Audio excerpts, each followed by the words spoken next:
Where's your protest going to be? Please go ahead, drop it in there. Let us know.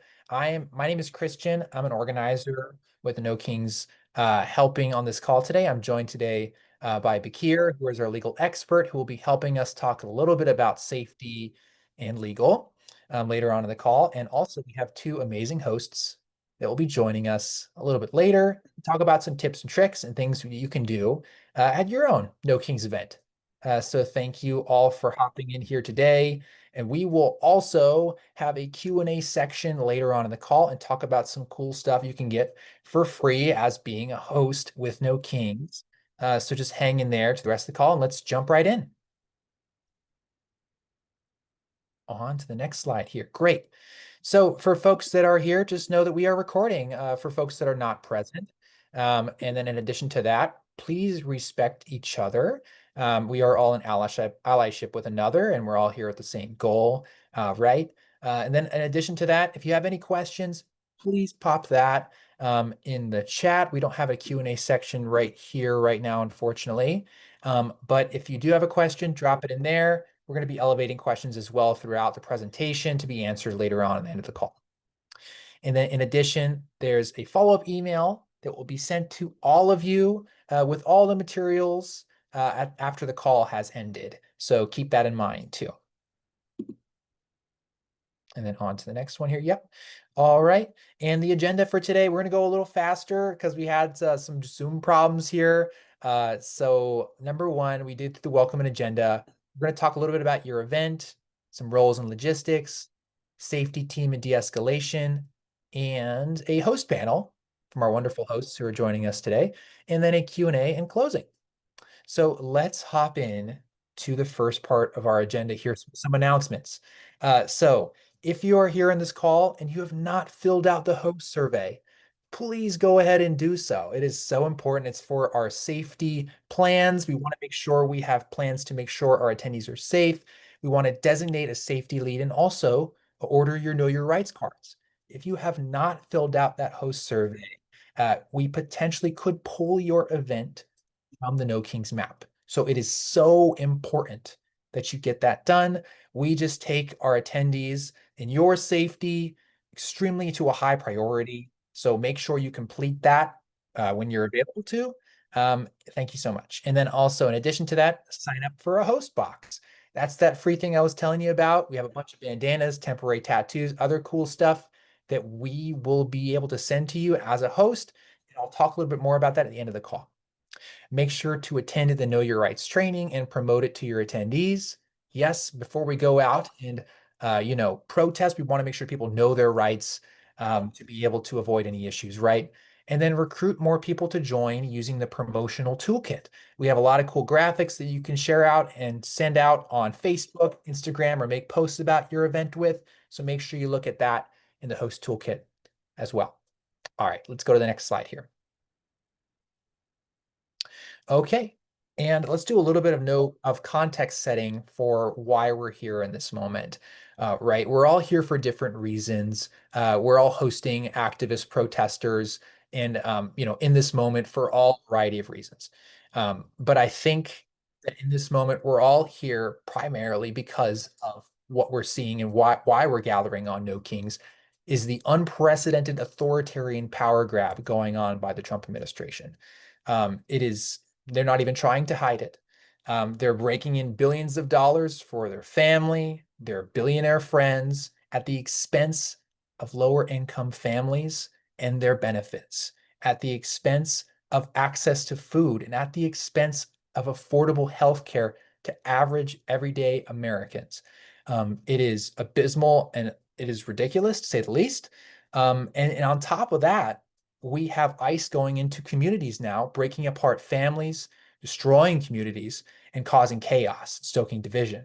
And on top of that, we have Trump also waging, a conflict against his political enemies, and then withholding money from states that didn't vote for him. That does not sound like a representative of the American people. That sounds like someone who does things off of a whim or their own personal decisions. That sounds like a king. That is not a representative of the American people. And that's what we are trying to voice to America, and we are trying to break through the noise of everyday Americans so that we can let people know that what's happening right now is not normal. What's happening right now is historically a very scary and crazy time.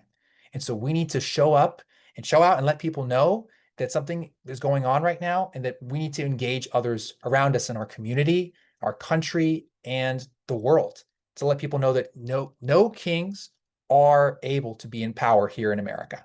Power belongs to the people. And to convey that message, I want to go to the next slide here to talk a little bit about our commitment to nonviolence. So let's click into this slide here and talk a little bit about that. There's a core principle behind all of our events is a commitment to nonviolent action.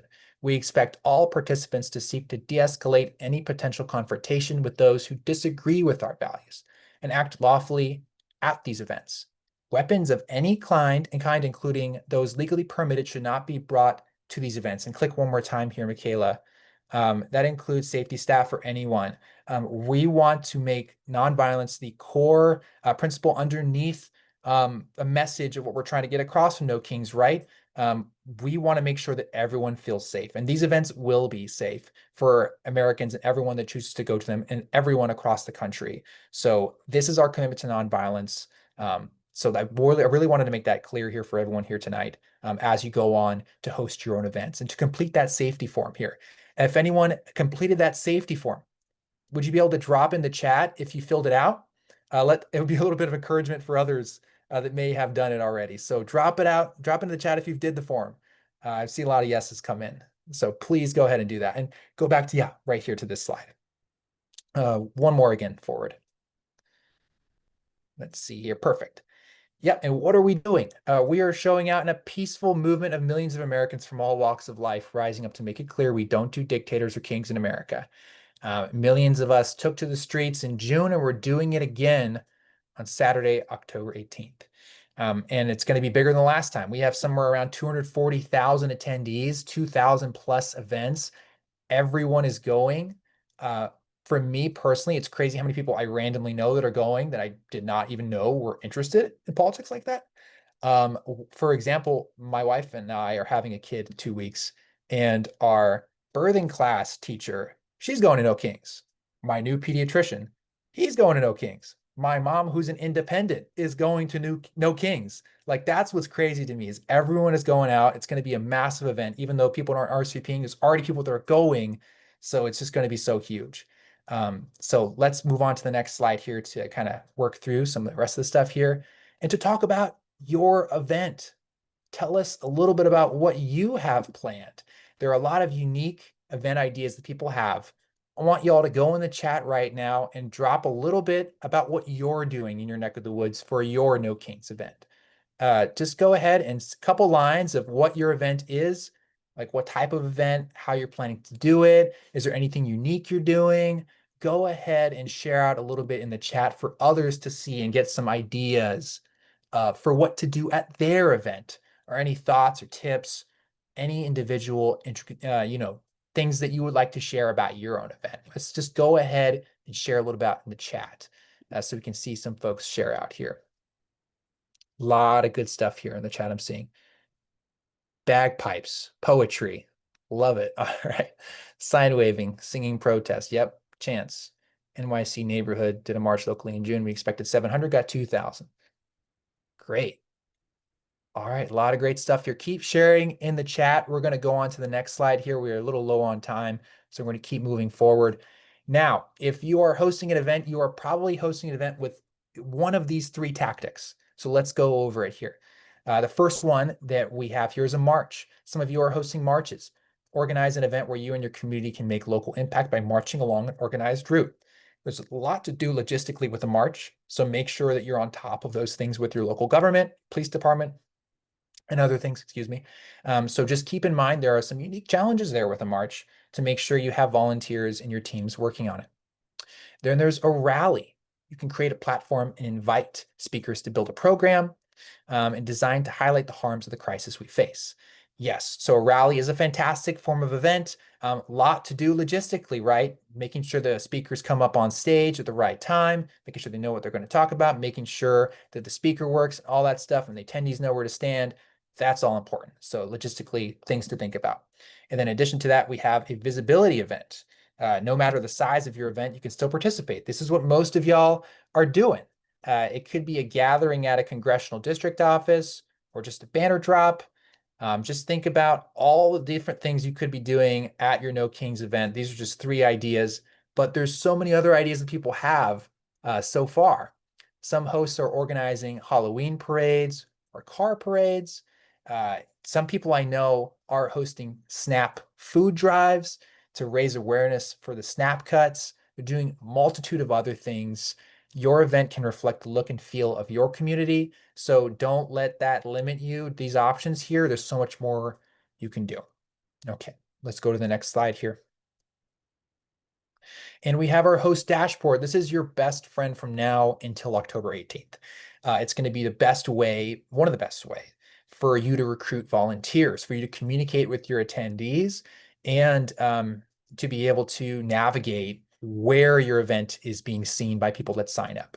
So number one, of course, make sure you're communicating with your attendees. The easiest way to do that, going into your Mobilize page and emailing your attendees, letting them know, keeping them up to date with the resources we're sending you, like the Know Your Rights trainings and other things, with your needs as a host, if you need volunteer leaders, if you need safety marshals. So being in constant communication with your attendees is extremely important, and giving them guidance where it's needed, right? So make sure you're communicating amongst your leaders about, reaching out to your attendees prior to the event multiple times. I think that's always good.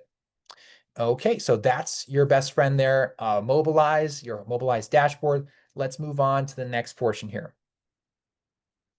Now we're going to talk about roles and logistics. So there's many different things that as a host you could be thinking about, right? And we can't all do it ourselves. And there's so many aspects of an event we have to be able to perform that we have to delegate, and we have to be able to work with a team to get stuff done. So let's talk a little bit about that process and what that looks like. So planning for your space. Where will people be? What will they be doing? Thinking about where people will be standing on the street corner, or where they'll be going when they're marching. What will they be doing? Will they be having signs? Will there be people speaking? Will there be a march? Will there be some other type of car caravan?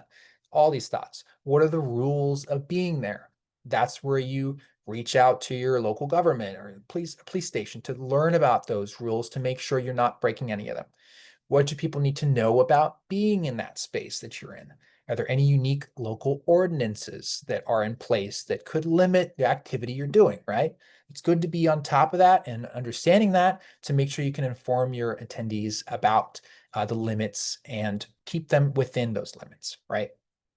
And then what do you need to run this event smoothly and safely? Yes. And one of the biggest things you need are volunteers to keep it safe. Keep everyone in line, keep everyone in a place where they can be safe on the side of the street, away from counter protesters. And of course, to have enough people there to be able to provide guidance and others and de-escalate, other things like that. So let's move on to the next slide here to talk a little bit about the process of getting those volunteers. So as a host, you have 16 days into your event from today. There's 4 things that you'll be doing from now until then with your volunteers and regarding logistics. Number 1, you'll be planning. Determine what kind of volunteers you need and how many people you'll need for each task, right? Remember to factor in a flake rate. If you need 10 safety marshals, you're going to want to recruit 20, because you never know. If you just emailed on Mobilize, you get 20 people to say yes. It's very likely that 10 to 12 only show up, maybe even less. So you want to recruit more. You want to make sure you get more people that commit than you actually need to make sure you can account for that flake rate. And then there's the recruit part. Identify potential volunteers from your own personal network, friends, family, RSVPs, and community organizations.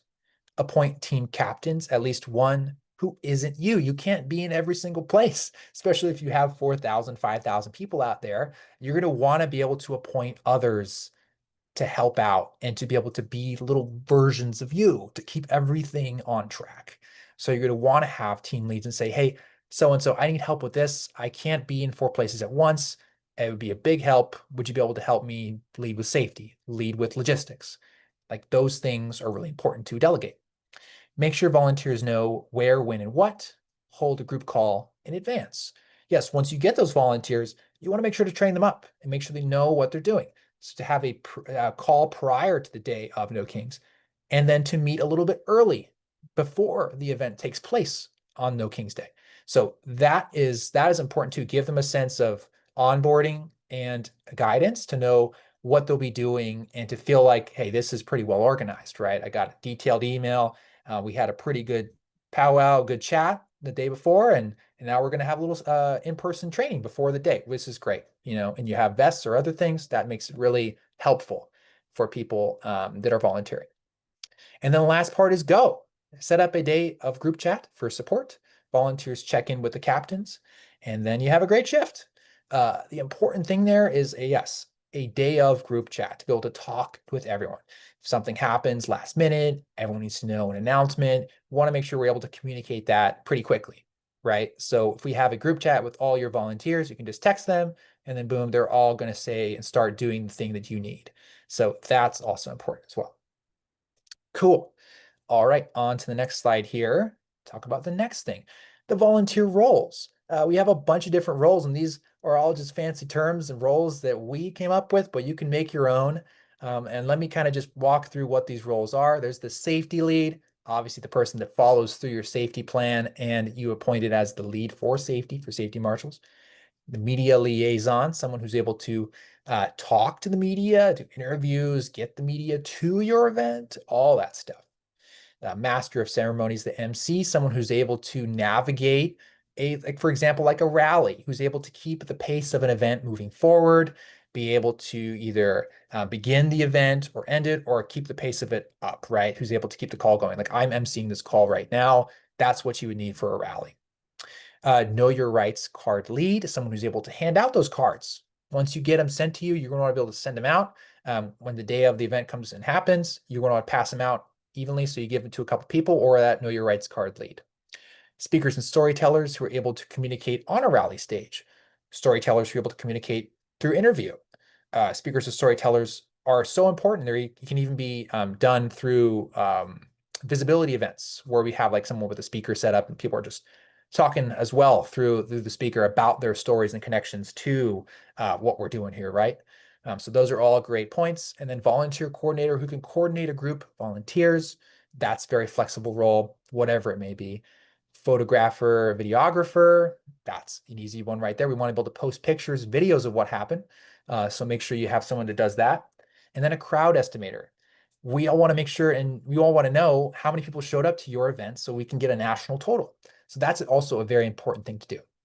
So those are the basic roles here that we have come up with. Again, that's not limited to what you may come up with too. Let's hop over to the next slide here. And now I want to pass it over to an amazing colleague of mine who is a legal expert and lawyer who is able to walk through our safety team's de-escalation part of this agenda. Let's give it over to Bakir. Thank you so much, Christian. Hi, everyone. My name is Bakir Konakovic. I'm an attorney based out of St. Petersburg, Florida. I'm on the legal, compliance, and risk teams at Move On, and I'm so excited to be here with you. In this next section, we're going to focus on how to keep ourselves, our participants, our communities safe through strong safety teams and de-escalation practices. So our goal here is simple. We want to make sure every person who shows up feels secure, supported, and then ready to take action while also being prepared if challenges arise. So we're going to go over what de-escalation looks like in practice, how safety teams are structured, and what to do if situations become tense. So next slide. Many of you are not new to this work. I know some of you are here tonight for your second No Kings event, and for others, this will be your very first time.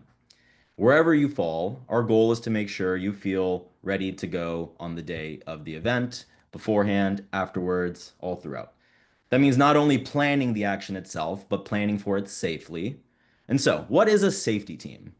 A safety team, you heard Christian talk about it some. Safety team is a group of specifically tasked people with the role of maintaining safety at the event. They aren't there to run the program or lead chants. They're there to keep people safe, to watch out for potential issues, to be vigilant the whole time, to step in calmly and effectively if something comes up. Your safety team might include marshals who help guide crowds, keep people moving smoothly. De-escalation volunteers who are practiced in calming down tensions, experienced protesters who know how to read a crowd and spot risks before they grow. The most important thing is alignment. Safety teams should talk in advance about what risks you anticipate, what tactics you're comfortable using, and where your personal thresholds and boundaries are. Everyone should know this for themselves. Everyone should know their role and their limits on this safety team so that in the moment, the member of the team, they can act with confidence and unity. So we'll go to the next slide. How do you do it? So creating your safety team. The first step is figuring out the size of your safety team. That's going to depend on the size of your event. We can't ever be 100% certain about how many people will show up for anything, but we can use RSVP numbers and our best judgment to anticipate what we'll need. At minimum, every event should have an event lead and a safety lead. So at minimum, those two. And those two should not be the same person. They should be different people. The event lead is usually the host. That makes sense. This person should have a solid understanding of the event logistics, who's attending, any coalition dynamics at play. Their role here is to make informed decisions about what the event needs overall, and including safety and security. The safety lead is specifically responsible for safety and security planning. So this person creates the safety plan ahead of time using that link that was shared in the chat a little while ago.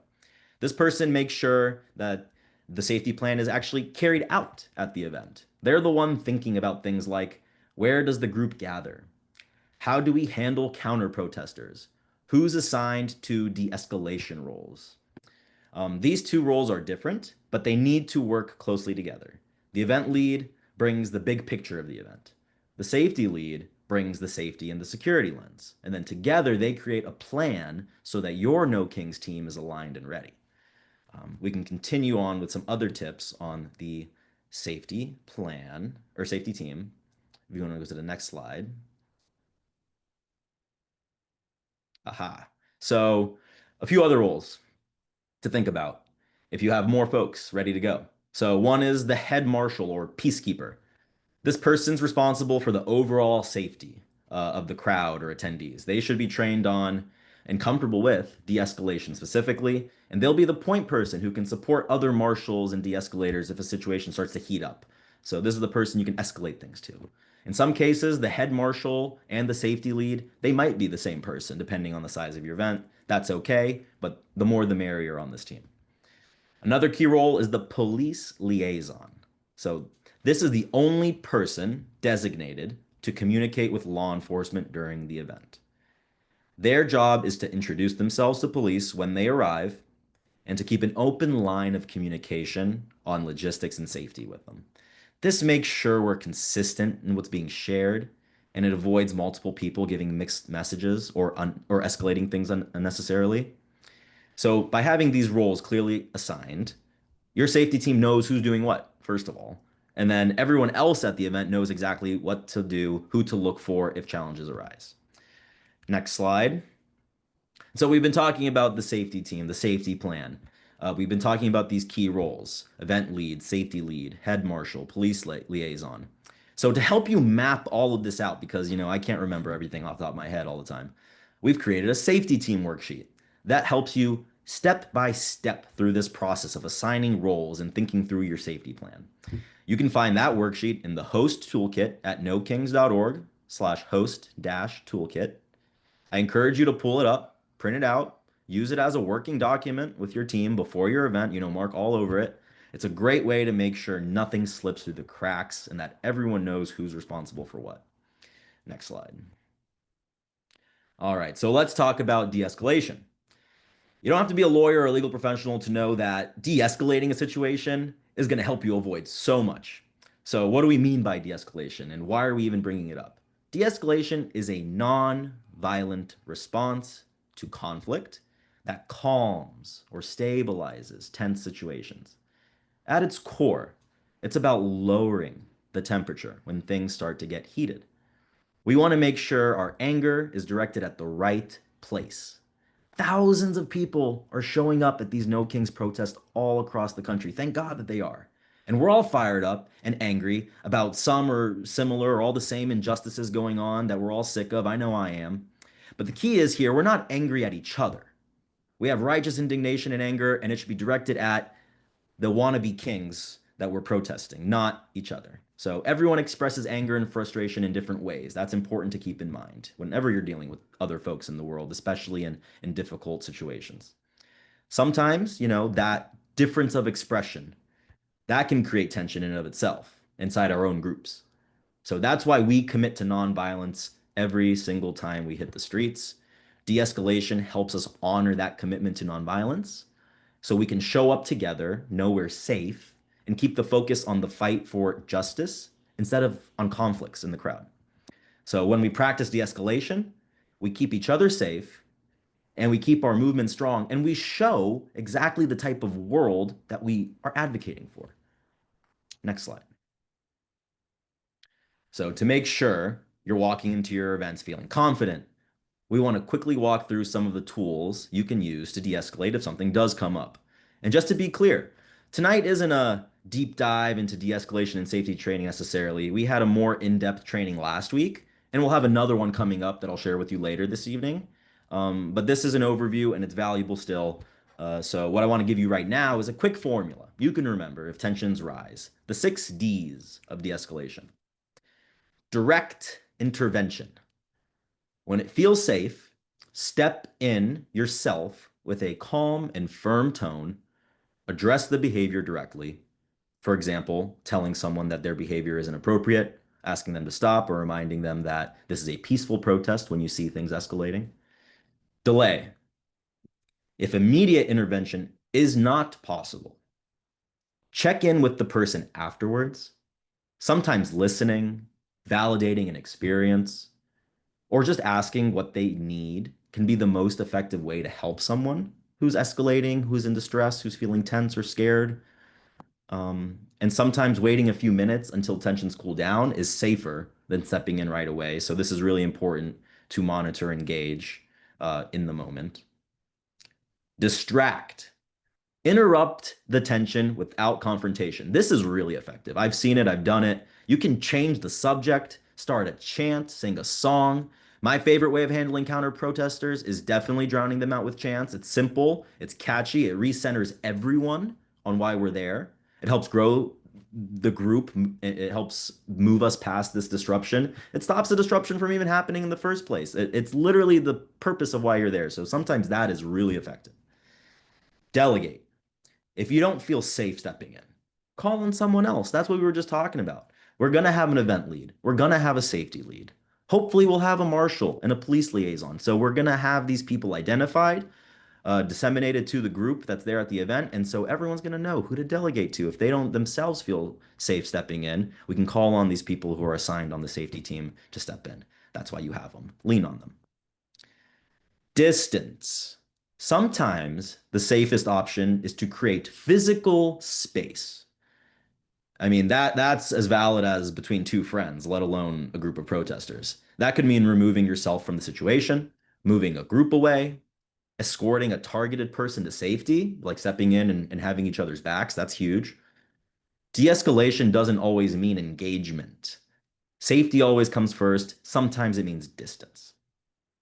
And document. Don't forget to document. If it's safe, record what's happening or take notes. This is where I have to let you know that different states have different laws on who you're allowed to record when and whether or not consent is required. So I definitely recommend you can just Google it. It's really easy. There's a lot of resources that'll pop right up.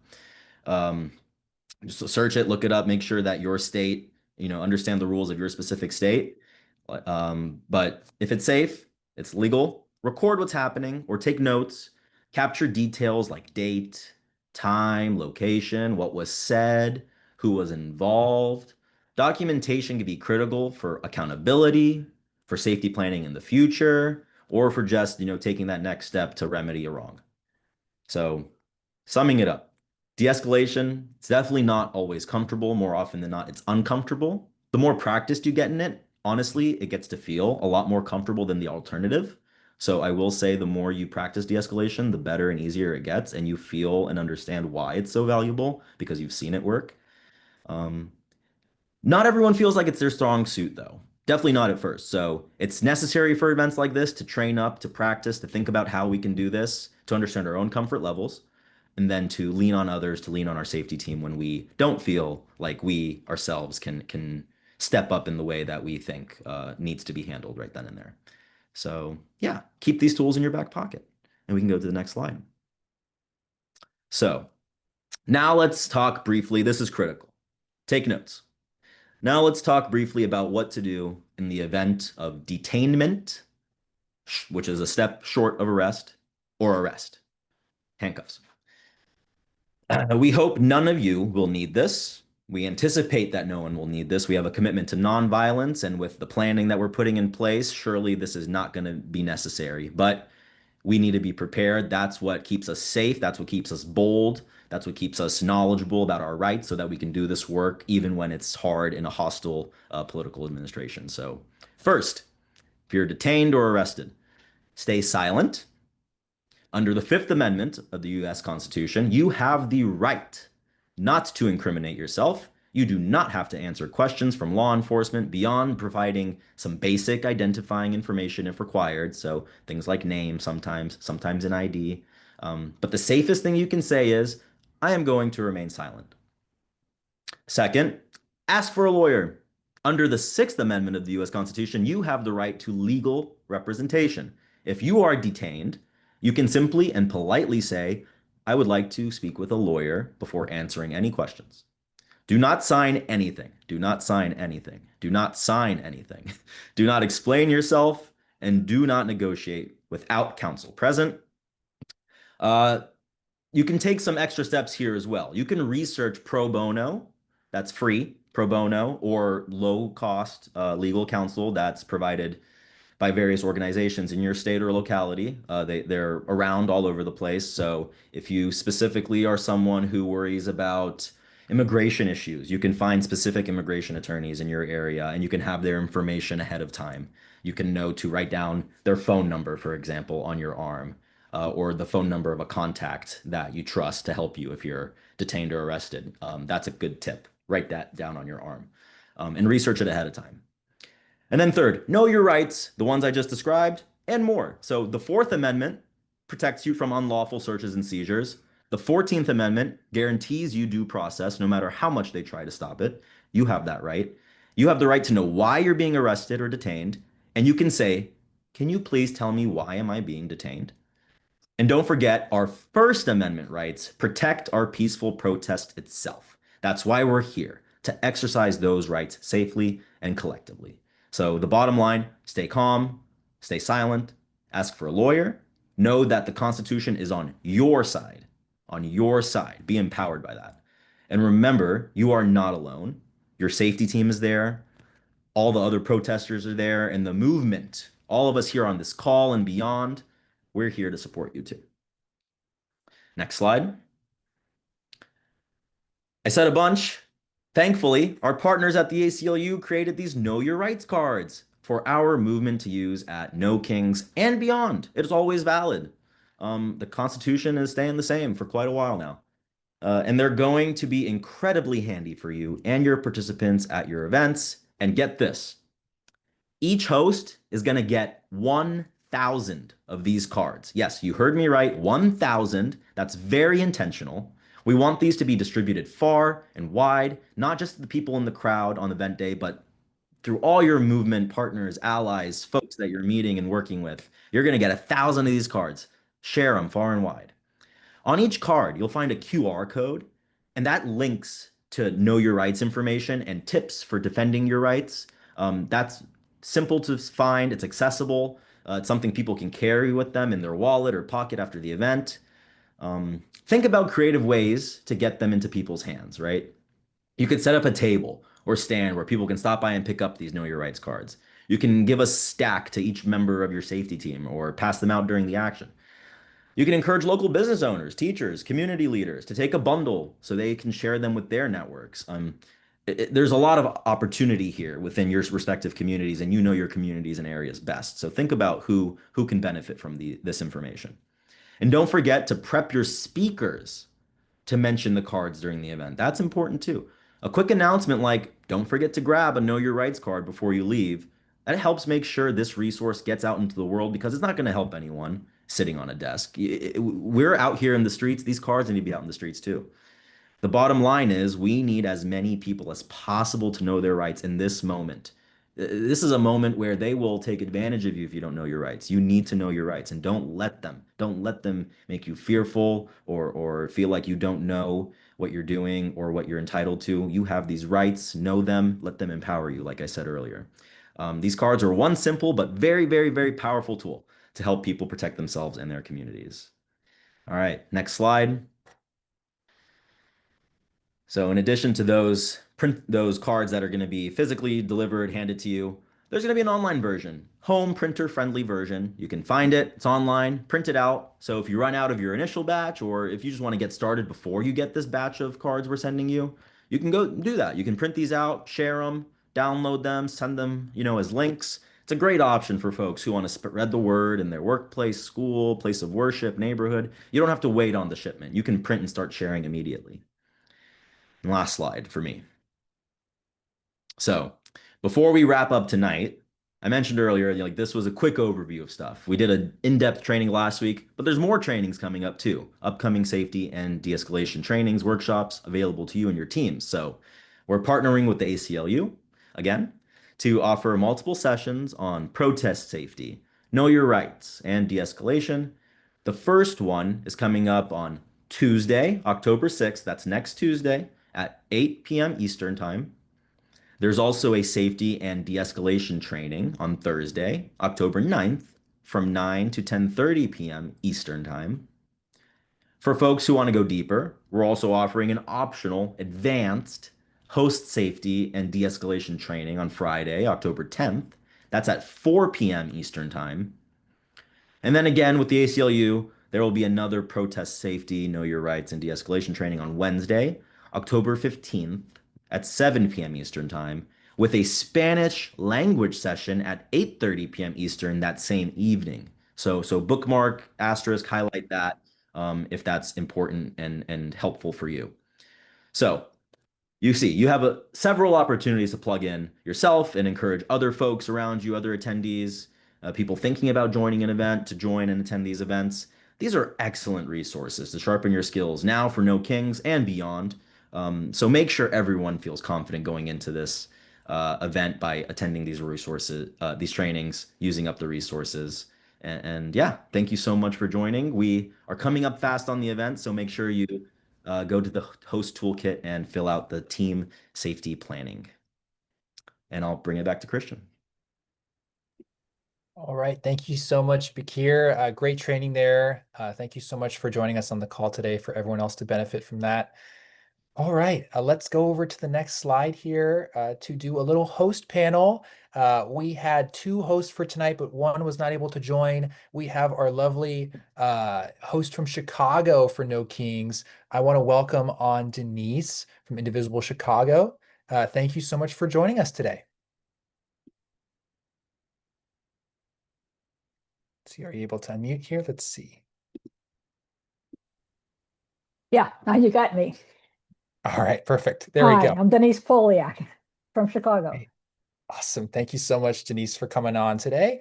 So first, I want to just ask a couple things here for everyone else to benefit from your experience and what you'll be doing on October 18th. There's a lot of new time hosts here. So number one, we wanted to ask here, tell us just generally about your event that you have planned.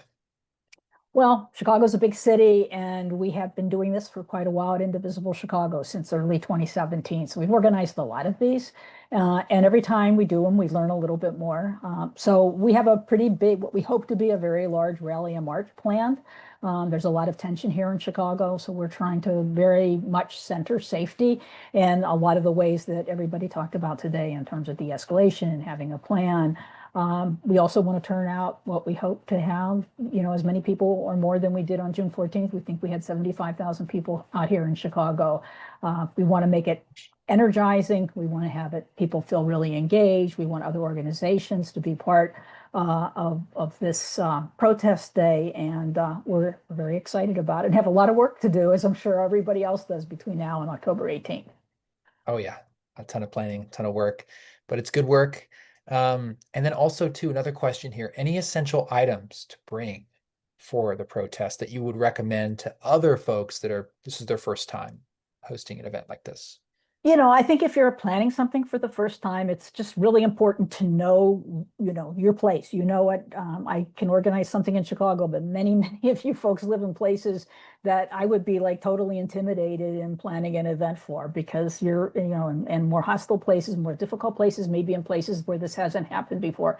So I think the most important thing is know where you are, know the people that you want to bring in, think about what will make it engaging and energizing for them. In a place like Chicago, that means turning out a lot of people, but in another place, it may be doing something creative or doing something that allows people to have fun. Because I think ultimately what you want to do is you want to create an event that's safe, that centers the voices of those most impacted by the really horrific things that Trump and all of his regime are doing, and that makes people want to come back out the next time. And I think if you achieve those things, safety, engagement, and centering the right voices of those who are most impacted, you're going to have a really successful event. Great, great. No, that's really helpful for folks to know. And yeah, the third question here is very similar to what maybe you've mentioned already, but is there any like general advice that maybe you wish you had at your first protest or first event that people could benefit from? I can think of my first event I held, and there's a million things I wish I would have done differently, but any advice or thoughts from you about Yeah, that? I guess don't make the perfect the enemy of the good. If you're doing this for the first time, know that whatever you're going to make mistakes and you're Mhm. going to learn from them, and the next one you do is going to be better, and you're going to learn the next time. And we've been doing this. I've been doing it longer, but Indivisible Chicago's been doing this since early 2017, and I don't think there is an event that we don't do where we think, oh man, I learned that. Now next time I'm not going to make that mistake again. So, don't make the perfect the enemy of the good. Really try to engage people, and if you're planning for this for the first time, try to find someone else that you can talk to. Maybe it's another person, another organization. Maybe it's somebody in a nearby town or city who've done this before. There's a lot of resources out there. It's easy to kind of get overwhelmed by them a little bit. And I think that if you could like find someone you can talk through the questions that you have, so you can try to make it a little bit simpler for yourself if you're planning for the first time. To me, that's really, really important because it does feel like it's a lot. And you can't do everything. So really figure out the things you need to do to kind of hit those goals I talked about. That would be my advice. That's great advice. Thank you so much, Denise, for those helpful thoughts there. For first timers on the call, I mean, that's going to be really beneficial. And also, too, we're going to enter into a Q&A portion here. And Denise, feel free to chime in if anything is Okay. like rings a bell for you to be able to contribute. Bakir as well. For Michaela on the call, would you be able to put up that slide deck back on the screen and go to the questions slide here? And we're going to dive into some uplifted questions here. The first one being, I'm seeing here, are we supposed to turn in a filled out safety planning worksheet? Yes, 100%. That's unquestionable. We want to make sure that's completed. Again, if you do not fill out a safety form, we may take your event off the map. Reason why, again, is we're trying to put safety as a number one concern, and we don't want to have events that have a safety plan that has not been communicated to us. That lets us know that there is a lot of work and logistics being done to make sure everyone's being safe. And yes, a lot of folks that I have talked to personally, like preparing to hosting their own events, some people have said, I've hosted a bunch before. I've been to previous trainings, this and that, but it's a whole new world every day in this administration. And we want to make sure that people feel really safe. And so we are taking those new steps. Okay. Another one here. Can you email individually through Mobilize or just mass email? So this is one that I think is kind of interesting because typically, if you want to reach out to just one person on Mobilize, you're just going to want to call them or text them. If you try to email them, it's going to go to everyone. When you click that email button, it emails to everyone. You can categorize it based off of registered, confirmed, or canceled, or other categories like that, or to all, but you generally can't email individually. So I'm going to recommend you try to text to be able to reach out to an individual sign up here. All right. And then another one too is this call is being recorded or shared with everyone to RSVP tonight. Yes, that's of course really important. There are many folks who aren't able to hop on tonight. So why is it being recorded? For those folks that aren't on the call. And let's see here, other questions that people have put forth. If someone went through safety training for the last No Kings, do they need to go through safety again? Training for this event to be safety marshal? Yes, different things, different world we're in every day. Let me see if there's any questions for folks here to answer. Let's see. I'm not seeing a whole bunch here. I want to uplift any for Bakir or our host. There's one here. What should I use for a group chat? Denise, do you have recommendations there or thoughts on that? Yeah, I mean, we're using Signal for everything right Yeah. now, because it's really easy. It's the most secure thing. And I think a few years ago, we had folks that had trouble figuring out what's Signal, how do I use it? Everybody can use it now. It's a really friendly kind of messaging app, and it's the most secure, and it's really easy Yeah, to do groups. So that's what we use. absolutely. Yeah. Great. I agree. It's a very safe platform to use, and it's really easy to get people on it and for people to be able to navigate it. My event is still not on the map. What's going on with that? There's a whole process. We want to make sure that folks are creating events and they are not bad actors. There are folks that are genuinely trying to host a successful, amazing event in their community. So it's a whole process to make sure that's done properly. We have over 2,000 events on the map already more than last time. So we're working through with folks to get everyone's event out there. And if there's any questions in the chat, feel free to drop some in the chat for us to uplift here, and we can kind of look at those too. Bakir, if you see anything, feel free to go ahead and answer or uplift. We got 2 more minutes here. We can kind of spend on questions. Yeah, I see an influx now. Thanks, folks, for typing in the chat. Is it better to have one very large event or several smaller events, Christian? I mean, I'm all about the big event, but Yeah, it just depends on how you coordinate with leaders in your area, right? Generally, we have folks create their own events all across the country. It's how we started out doing it. And if there have been events that are approved that are near each other, that's great. That's awesome. Go with that, work with one another to uplift each other's events.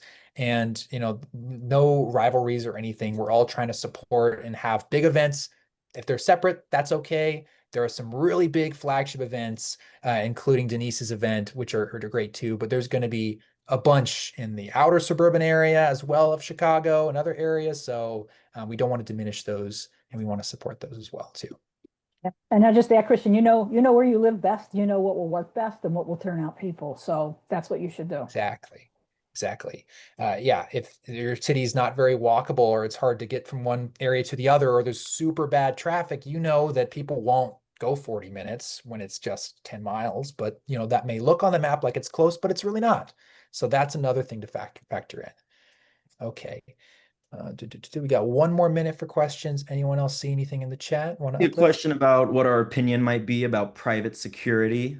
Good one. I, to the extent that I would be aware, you would probably have to pay for this private security.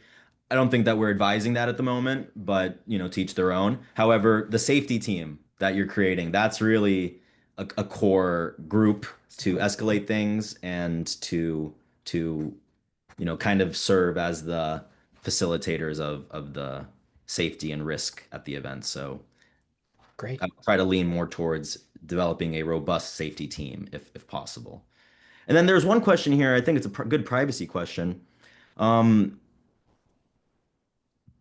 are the names of hosts and organizations going to be posted anywhere on websites or anything like that? No.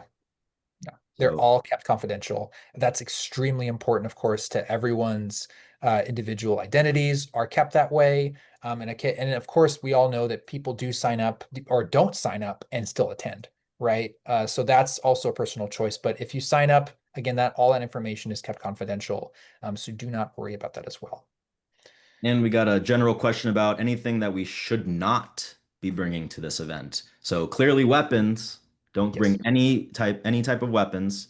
Don't bring bad vibes either, I would say. Christian, anything else people shouldn't bring, Denise? That's a good list. It's a good list. I think that's the most important thing. Yeah. Okay, great. All right, I think that concludes Q&A for right now. We're going to get to the closing here. So let's bring up that slide deck here again, and we're going to get rolling in the last couple minutes here. All right, on to the next slide here.